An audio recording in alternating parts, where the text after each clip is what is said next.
El Audi TT es un caso de éxito. Más allá de sus ventas, más allá de sus resultados deportivos, el TT colaboró decisivamente a que Audi ofreciese algo de lo que carecía hasta la llegada de este coche en 1998. Esto no lo digo yo, lo dijo en su momento el diseñador jefe de Audi, Peter Schrager. Desde el Jeep Ebro de mi abuelo, bienvenidos a Garaje Hermético. Enciérrate con nosotros.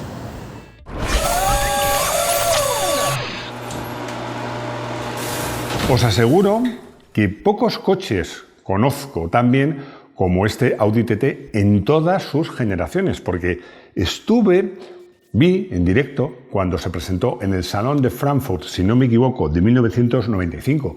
Luego fui a la presentación internacional, a la presentación que ya se hizo en España, pude probarla a fondo, los dos, pero es que además luego me compré un Audi TTS.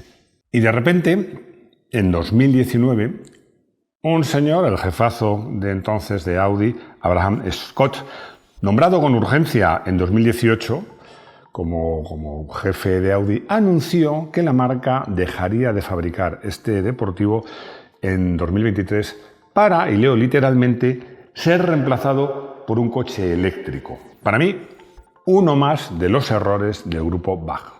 Este TT pues, ha sido víctima, como tantos otros modelos, de la electrificación. Realmente os voy a ser sinceros, hablando de este coche me di cuenta de que hay muchos modelos muy interesantes que han sido víctimas de esa electrificación. Tanto que estoy pensando en hacer un vídeo que se titule así, Modelos víctimas de la electrificación. Y desde luego, en ese vídeo, el Audi TT volverá a estar. De prototipo a la producción. Antes, las marcas utilizaban los salones, donde había muchos periodistas, para presentar sus novedades. Hace mucho que ya no es así, porque las marcas prefieren convocar y tener a los periodistas para ellas solas. Luego los salones pasaron a usarse para presentar prototipos, como este TT que nació, me lo recordaba Rodrigo fuera de cámara, como concept, pues presentar prototipos y ver qué aceptación tenían entre el público y entre la prensa. Este fue el caso del TT en el Salón de Frankfurt de 1995. Y hoy en día los salones, la verdad es que no sirven para casi nada. Algunos para vender coches. La marca consideraba, la prensa también consideraba todo un éxito cuando un prototipo tenía buena aceptación y luego se presentaba el coche ya de calle, el coche de serie, que era prácticamente el mismo. Eso era un éxito. Yo recuerdo que cuando vi por primera vez el Range Rover Evoque como prototipo, tuve la oportunidad de hablar con el entonces todavía ahora, presidente de Jaguar Land Rover en España, y le dije, si sacáis el coche tal cual lo tenéis aquí, triunfáis. Y me dijo, va a ser exactamente igual, salvo los espejos, que a veces en los prototipos ponen espejitos muy pequeños que luego en la calle no puedes homologarlos. Y efectivamente así fue. Bueno, luego llegaron los problemas de fiabilidad de la marca, pero eso es otra historia.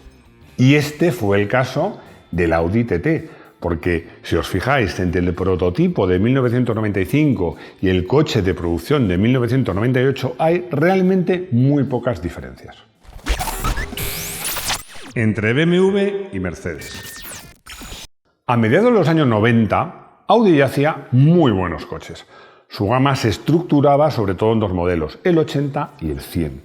Eran coches excelentes, pero poco emocionantes. Fijaos que es que BMW ya ofrecía coches con un marcado acento deportivo, incluso sus berlinas, y Mercedes era la marca premium por excelencia, porque Lexus ya había nacido, pero todavía nadie nos imaginábamos que iba a llegar a ser lo que es hoy día. Me recuerda Rodrigo, que tiene más memoria que yo, lo cual no es difícil, que hicimos efectivamente un vídeo dedicado a la marca Lexus. Bueno, volvemos a ese panorama. Como digo, los Audi eran coches que convencían, pero no enamoraban. Y la marca quería cambiar eso, quería hacer coches más seductores. Así que primero lanzó en 1994 una berlina de representación, el Audi A8. Era un coche excepcional y el primer coche de gran producción, digámoslo así, cuyo chasis monocasco, la carrocería, era de aluminio. Y además marcaba un nuevo rumbo en cuanto a las denominaciones. El A8 nació como A8, pero el 80 el derivado pasó a denominarse A4 y el derivado del Audi 100, pasó a denominarse Audi A6. Vaya lío que me estaba haciendo. A4, y A6 y A8. Ya tenían una berlina de lujo para mejorar su imagen en el sector premium, pero al mismo tiempo estaban trabajando con un coupé que rejuveneciese a la marca y además pues transmitiese emoción a ese coche y a toda la gama. Y es que los tiempos de los éxitos del Audi 4 original estaban lejos. Había que pensar en algo y en 1995 vimos el resultado de ese trabajo. Y solo 3 años después nació el coche de producción, el Audi TT. La primera generación. Antes de comenzar os hago una advertencia, porque casi todos los libros o webs donde consultéis, cuando se habla del Audi TT se habla de 3 generaciones. La primera que va del 1998 al 2006, la segunda de 2006 a 2014 y la tercera de 2014, lamentablemente, a 2023. Para mí realmente hay 2 generaciones, porque la tercera es un derivado, un restyling y poco más de la segunda. Y es que de hecho la primera también tuvo un restyling en el año 2000, pero no se la considera una generación distinta. Así que yo prefiero hablar de 2 generaciones del Audi TT. Una curiosidad es que la producción del Audi TT arranca y se fabricó siempre en Hungría, no en Alemania, en Győr, en 1998. La verdad es que se complicaron un poco la vida, a mi modo de ver, porque fabricaban las carrocerías en Ingolstadt, en Alemania, las pintaban, las subían en un tren y las llevaban hasta Hungría, donde finalmente se llevaba a cabo el ensamblaje final del modelo. En 1999 se introduce la versión Roadster con techo de lona y que además era simplemente biplaza. ¿Y por qué se llama TT? Se llama TT. Es que fuera de cámara me está diciendo Rodrigo. TT en inglés no sería tracción total, total traction, ni todoterreno, evidentemente. Bueno, pues no. Ahora vamos a explicar por qué se llama TT. ¿Por qué TT? Cierto es que en castellano podemos asociar, de hecho a los 4x4 se le llama todoterreno o TT, pero desde luego la denominación de este modelo, como podéis imaginar, no viene de ahí. ¿De dónde salió esta denominación? Pues del Tourist Trophy. El Tourist Trophy, que es la carrera más peligrosa del mundo del motorsport. Por cierto que Rodrigo me vuelve a recordar que hicimos un vídeo en Garaje Hermético, además en Moto1 Pro, pero en Garaje Hermético, además que tiene un montón de visitas sobre esta carrera, el Tourist Trophy, que como sabéis es una carrera que se disputa desde el año 1907 en la isla de Mans, en la cual han fallecido casi 300 pilotos. Pilotos hablo, van por 260 y pico, pero que desde luego es una prueba a la que no le falta emoción, que era lo que buscaba Audi. La disculpa, porque los responsables de marketing siempre buscan una disculpa, con comillas, es que las motocicletas DKV y sobre todo NSU, que de alguna manera son el origen, esa marca del grupo Audi, pues participaron en esa prueba en los años 70. Además era un nombre corto, rotundo, sonaba bien y encajaba con las nuevas denominaciones de la marca. Así que se quedó con ese nombre, Audi TT. Debajo era un Golf. Aunque veáis tan bonito al Audi TT y tan deportivo, que sepáis que lo que se esconde debajo de esa carrocería es un Golf. Es un Golf 4. Y por cierto, es decir que se esconde un Seat León 1. De hecho, no solo la plataforma, suspensiones, todo eso, sino que gran parte de los motores, todos los motores en realidad, eran los mismos del Golf y muchos también igual que los del Seat León. Especialmente destacado un 1.8 con 5 válvulas por cilindro, que con versiones turbo y entre 150 y 225 caballos. Y por supuesto, tratándose de Audi, no podían faltar versiones 4, porque es cierto que el Audi 4 quedaba lejos, pero Audi había sabido cuidar y muy bien de esa denominación 4 para asociarla a los coches de tracción total de la marca. También heredado del Golf, llegó el motor, uno de los más potentes que tuvo esta primera versión, que era el famoso VR6 de 3,2 litros y 250 caballos. Un motor de V estrecha que lo que más destacaba era su compacidad, que permitía montarlo en el capó de coches que habían nacido para llevar motores de 4 cilindros transversales. La verdad es que era un motor que nunca me entusiasmó, no era brillante, no era malo, pero brillante tampoco. ¿Un coche inestable? Pude probar este coche, estoy hablando del primer Audi TT, de la primera generación, muy a fondo. Recuerdo la primera vez en Alemania. Esto Esto es importante porque en Alemania pude probar el coche a su velocidad máxima, que en las versiones más potentes era de 250 km por hora, porque hay autopistas donde allí es legal. Y también lo pude probar en circuito. Y mis conclusiones eran muy positivas, pero había un inconveniente en el que coincidía con otros muchos compañeros, por cierto, más de la prensa extranjera que de la española, que era una cierta inestabilidad a alta velocidad, ya sea en recta o en curvas. Yo diría que era más inestable en esas circunstancias que el propio Golf. Esto se ha olvidado, pero este coche, el primero, de los 2 primeros años, a alta velocidad, incluso en recta, cuando ibas a 200, cualquier pequeña brisa de viento hacía el coche de detrás, no te daba tranquilidad, y en curvas rápidas pasaba exactamente lo mismo. La trasera se sentía ligera. Está bien que en circuito la trasera se sienta ligera, pero no demasiado ligera y no en curvas rápidas. Esto era más evidente en las versiones más potentes, lógicamente porque corrían más. Y esto delució un modelo que era bonito, eficaz, con buena motricidad, con comportamiento deportivo en general, salvo por esto muy noble, y Audi lo arregló en el año 2000. 2 años después, a algunos les pareció muy rápido y a mí personalmente demasiado lento. ¿Y qué hicieron? 3 cosas que os van a parecer evidentes. La primera, retocar las suspensiones, ponerlas un poquito más duras detrás y un poquito más bajas. La segunda, recurrir a la electrónica con un control de tracción. Y la tercera, poner un alerón trasero, que ayudaba mucho en curvas de alta velocidad sobre todo y en recta.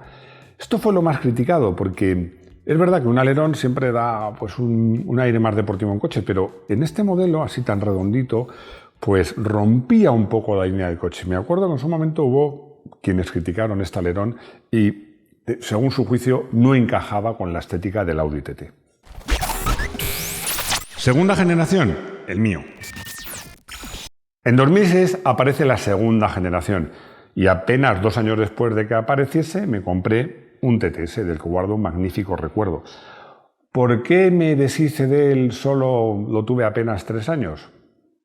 Porque me despidieron. Si queréis saber todos los detalles, hice un vídeo. Es el único vídeo que he hecho en Garaje Hermético donde no hablo de coches. No hablo de mi despido, nada más. En nuestra área de miembros. Y le iba a decir que si lo queréis ver está en nuestra área de miembros, que aprovecho para deciros que es lo más barato posible. 0,99 euros al mes. Y si os hacéis miembros, aparte de ver vídeos como este muy especiales, además nos ayudáis a mejorar el canal. Siendo sincero, debo decir que los TT, ni el primero ni el segundo, me parecen los coches más bonitos del mundo. Me parecen coches muy bonitos, además, sobre todo rotundos, pero no especialmente bonitos. Pero también he de deciros una advertencia. Este coche, viéndolo en vídeo, viéndolo en fotos, parecerá más o menos bonito, pero es un coche que, os lo aseguro, al natural gana muchos enteros. Y os voy a contar un detalle friki, una pequeña batallita. ¿Por qué? Para mí este coche es uno de esos modelos que cuando le bajas un poquito de suspensión y le pones llantas de más diámetro, gana muchísimo estéticamente. Fijaos que un compañero mío de trabajo y amigo, tenía un TT, como el mío, del mismo año, pero una versión básica, que tenía el motor de 150 caballos y neumáticos de 225-55 en llantas de 16 pulgadas. Y yo aparcaba mi Audi TTS gris clarito al lado. Tenía un motor de 272 caballos, pero eso no se veía. Pero lo que sí se veía es que el coche era más bajito y tenía unos neumáticos mejores, unas ruedas mejores, porque tenía las llantas de 18 pulgadas y los neumáticos 245-50. Y realmente es que parecía otro coche. Además, no era cosa mía, ni de mi amigo, es que mucha gente lo decía. Son el mismo coche, es que parecen coches completamente distintos. Este es un coche que agradece mucho este pequeño detalle. Lo cierto es que para ser un coche premium, un coupé, en el caso del TTS con 272 caballos, con un equipamiento magnífico que incluía el cambio DGS de doble embrague, y tan bonito, pues no era un coche caro en absoluto, y las versiones básicas eran muy apetecibles, de ahí el indudable éxito del modelo.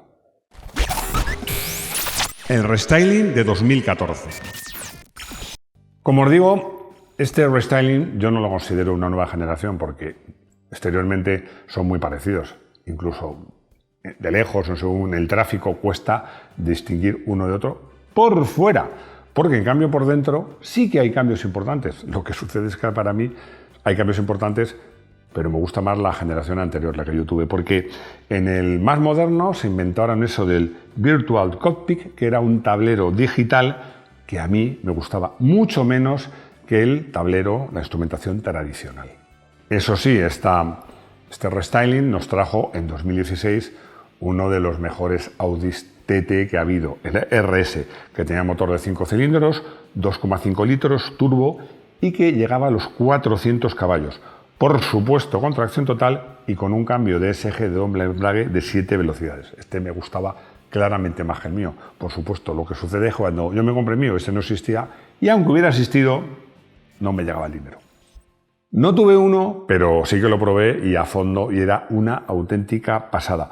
No solo por las prestaciones, digámoslo así, en línea, la capacidad de acelerar, de la velocidad de punta, de frenar, sino sobre todo por su capacidad de girar, el paso por curva que tenía. Era una verdadera maravilla. Lo que pasa es que disfrutar este coche en carretera abierta era tal el nivel de prestaciones, de estabilidad, que era imposible. Era un coche para disfrutar de verdad en circuito. En competición, el Audi TT no tuvo ni de lejos la exitosa carrera deportiva que sí tuvo, sobre todo en los rallies, y yo diría que también en el Pikes Peak, el Audi 4 original, pero también hizo sus pinitos, sobre todo en el campeonato alemán de turismos, el famoso DTM, que se había dejado de organizar, pero se volvió a organizar en el año 2000 y ahí entró Audi. Me recuerda, Rodrigo, que también hemos hecho un vídeo del DTM, hemos hecho un vídeo de todo. Es que llevamos más de 1000 vídeos, ya nos acercamos a los 1100. Bueno, el Audi TTR DTM contaba con el apoyo de fábrica, pero no era un equipo de fábrica, era un equipo, digamos, privado del preparador especializado en Audi ABT, que no lo hizo nada mal frente a una competencia feroz por parte de Mercedes y de Opel. Consiguieron meter bajo el capó de este Audi un motor V8 de 455 caballos, manteniendo el peso mínimo exigido, que era de 1088 kilos. 1080, el 8 lo he puesto yo, 1080. Bueno, lo cierto es que el coche no iba nada mal y ganó la edición de 2002. No voy a decir que fuera un coche bonito, pero desde luego era impresionante verlo y oírlo. 2023, Audi, ¿por qué lo has hecho?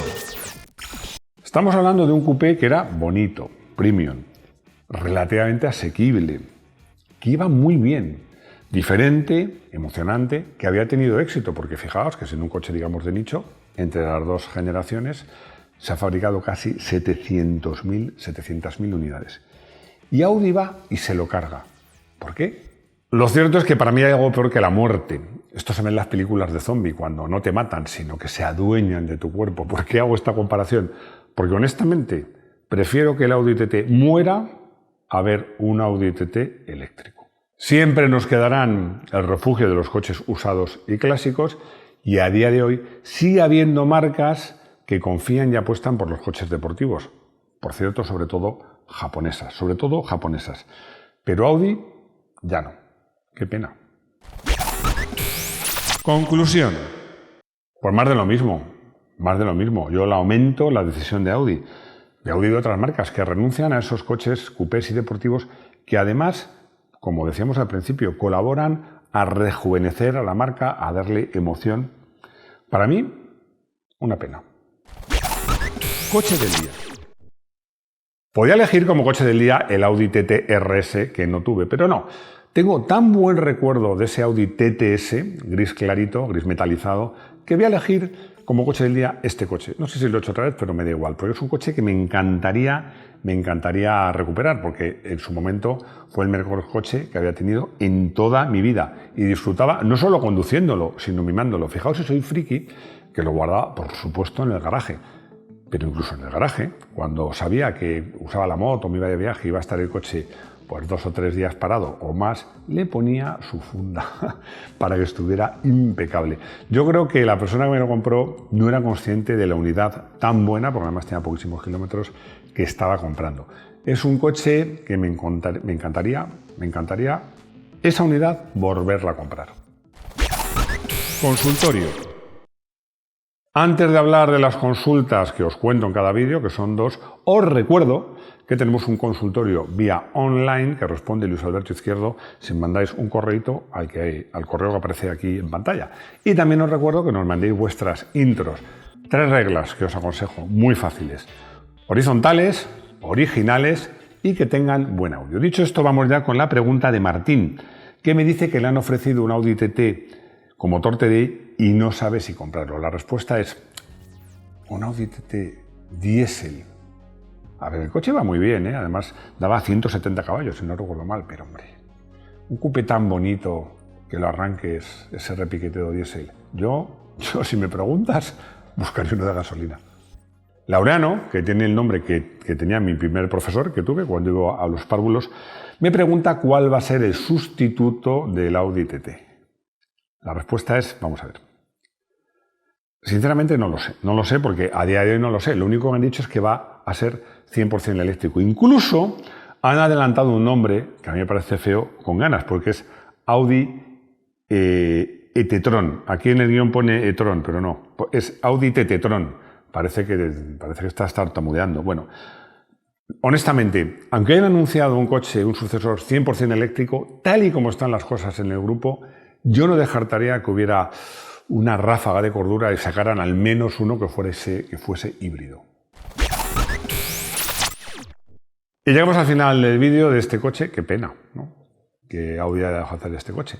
Contadme qué opináis, os leo comentarios. Gracias por vuestros likes, por vuestros dislikes, por vuestros comentarios. Si son críticos y razonados, me encantan. Por suscribiros, por haceros miembros del canal y ayudarnos. ¿Qué más? Por compartir, que siempre me lo recuerda Rodrigo, por compartir. Y lo más importante, que espero veros de nuevo aquí, en nuestro garaje hermético. Hasta pronto.